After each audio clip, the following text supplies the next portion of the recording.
CC ক্যামেরায় দেখা যাচ্ছে 23 তারিখ রাত 9:56 সাগাটা থানায় প্রবেশ করে পুলিশ সদস্যের হাতে ছুরির আঘাত করে রাইফেল ছিনিয়ে নেওয়ার চেষ্টা করছে অজ্ঞাত এক যুবক।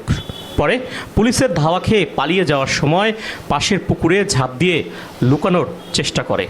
এরপর দিন ওই পুকুরেই মিলল যুবকের রক্তমাখা লাশ।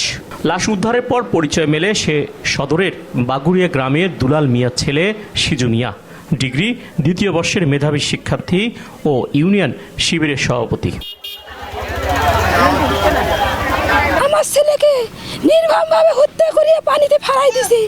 এখন ওরা যদি কয় যে ছেলেটা ঝাঁপ দিছে, তাও মনে হয় আমার ছেলেকে এমন আঘাত করছে, আমার ছেলে ঝাঁপ দিতে বাধ্য করছি, ওরা ওখানে যাও আমার ছেলেকে মারছি। আমার ভাই একজন মাতারের সমস্যা হলো, তাই আইএ পাস করতো কিভাবে, বিয়ে পড়তো কিভাবে, ও আরও গাইবান্ধায় কম্পিউটার শিখতে যায় প্রতিদিনে।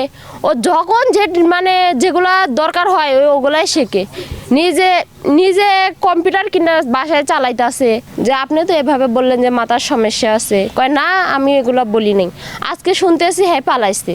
তাহলে হ্যাঁ কিছু নাই করে থাকে, যে কিছু নাই বলে, তাহলে পালাইলো কি জন্য? এ ঘটনার পর পুলিশের পক্ষ থেকে সংবাদ সম্মেলনে নিহত সিজু মিয়ার আচরণ অসংলগ্ন ছিল বলে জানান অতিরিক্ত পুলিশ সুপার। প্রথম পর্যায়ে সে যখন আমাদের ডিপি অফিসারের কাছে আসে এবং কথা বলে, তার মধ্যে স্বাভাবিক কিছু অসংলগ্ন কথাবার্তা আমরা লক্ষ্য করেছি। পরবর্তীতে কিছুক্ষণের মধ্যে আধা ঘন্টা 40 মিনিটের মধ্যে সে আবার অস্ত্র নিয়ে, অস্ত্র বলতে আমি বলতে চাচ্ছি যে চাকু নিয়ে এসে প্রবেশ করে থানার মধ্যে।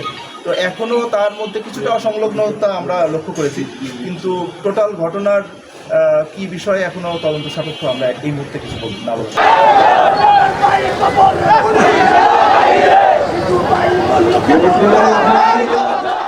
তবে পুলিশের এমন বক্তব্যে ফুঁসে উঠেছে স্থানীয় ও দলীয় নেতাকর্মীরা। তারা এই ঘটনাকে সাজানো নাটক আখ্যায়িত করে পুলিশ সুপার কার্যালয়ের সামনে সড়ক অবরোধ করে বিক্ষোভ করে। বলেন তিনি কোনো পাগল নন, ঘটনার সুষ্ঠু তদন্ত দাবি করে প্রকৃত আসামিদের গ্রেপ্তারও দাবি জানান। লাখে একটা ছেলে, ওর নামে কোনো ক্লেম নেই। যারা এই ঘটনাটা ঘটাইলো তাদের কঠিন শাস্তি হওয়া উচিত।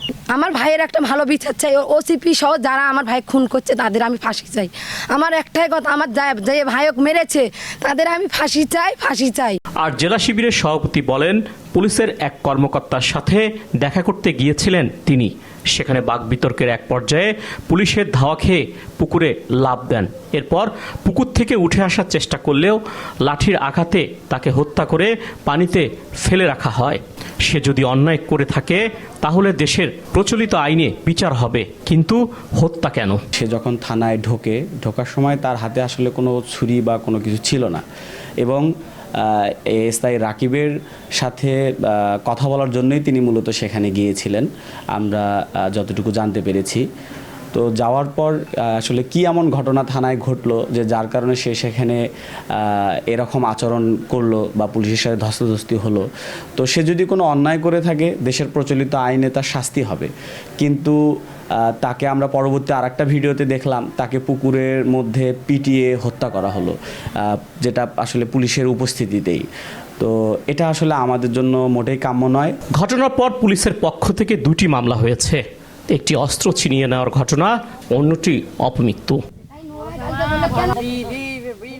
কায়সার প্লাবন, এসএটিভি ডিজিটাল, গাইবান্ধা।